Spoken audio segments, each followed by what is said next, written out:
말씀은 요한복음 10장 32절에서 42절까지의 말씀입니다. 예수께서 대답하시되 내가 아버지로 말미암아 여러 가지 선한 일로 너희에게 보였거늘 그 중에 어떤 일로 나를 돌로 치려 하느냐. 유대인들이 대답하되 선한 일로 말미암아 우리가 너를 돌로 치려는 것이 아니라 신성 모독으로 인함이니 네가 사람이 되어 자칭 하나님이라 함이로라. 예수께서 이르시되 너희 율법에 기록된 바 내가 너희를 신이라 하였노라 하지 아니하였느냐. 성경은 폐하지 못하나니 하나님의 말씀을 받은 사람들을 신이라 하셨거든. 하물며 하나님 아버지께서 거룩하게 하사 세상에 보내신 자가 나는 하나님의 아들이라 하는 것으로 너희가 어찌 신성 모독이라 하느냐. 만일 내가 내 아버지의 일을 행하지 아니하거든 나를 믿지 말려니와 내가 행하거든 나를 믿지 아니할지라도 그 일을 믿으라. 그러면 너희가 아버지께서 내 안에 계시고 내가 아버지 안에 있음을 깨달아 알리라 하시니 그들이 다시 예수를 잡고자 하였으나 그 손에서 벗어나 나가시니라. 다시 요단강 저편 요한이 처음으로 세례 베풀던 곳에 가사 거기 거하시니 많은 사람이 왔다가 말하되 요한은 아무 표적도 행하지 아니하였으나 요한이 이 사람을 가리켜 말한 것은 다 참이라 하더라.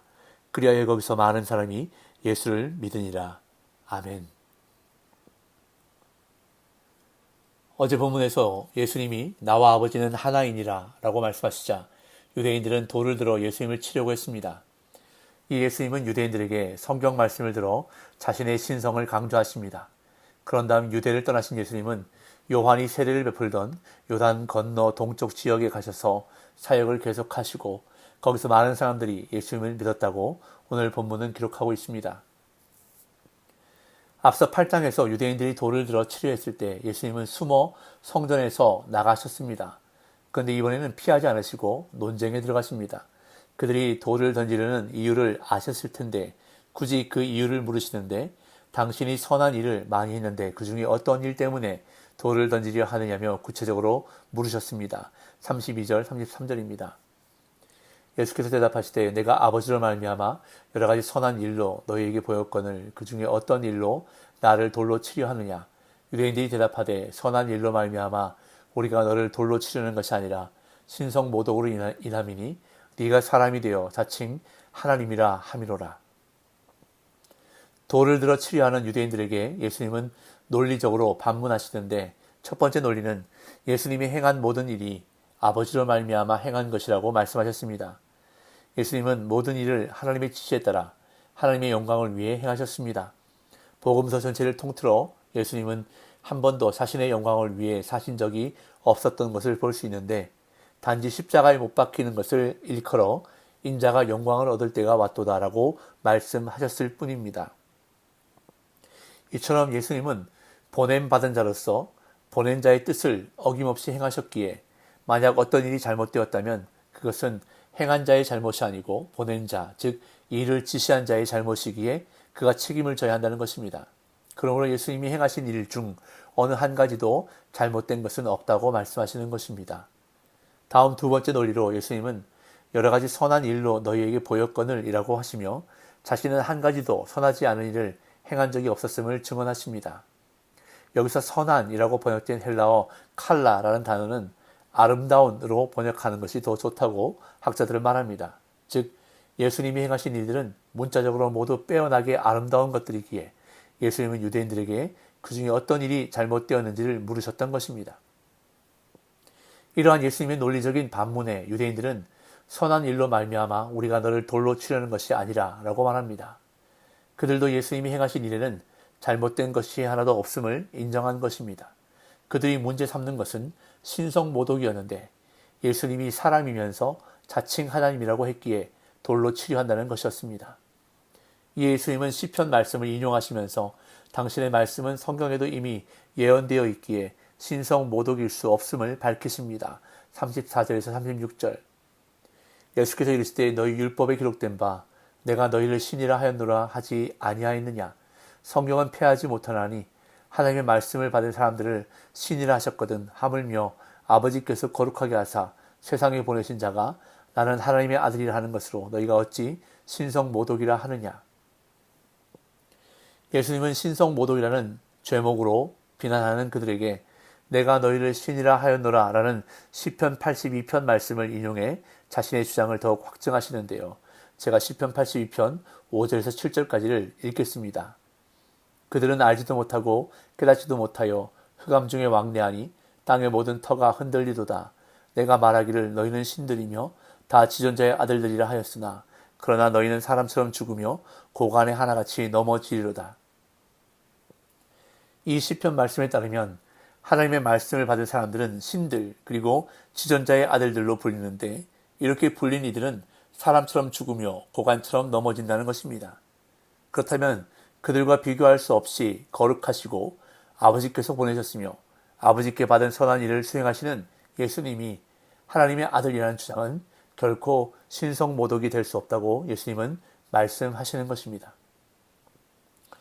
그런데 36절에서 아버지께서 거룩하게 하셨다는 말씀은 거룩하지 않은 예수님을 거룩하게 만드셨다는 의미가 아니고 또한 거룩하신 예수님을 더 거룩하게 만드셨다는 의미도 아닙니다.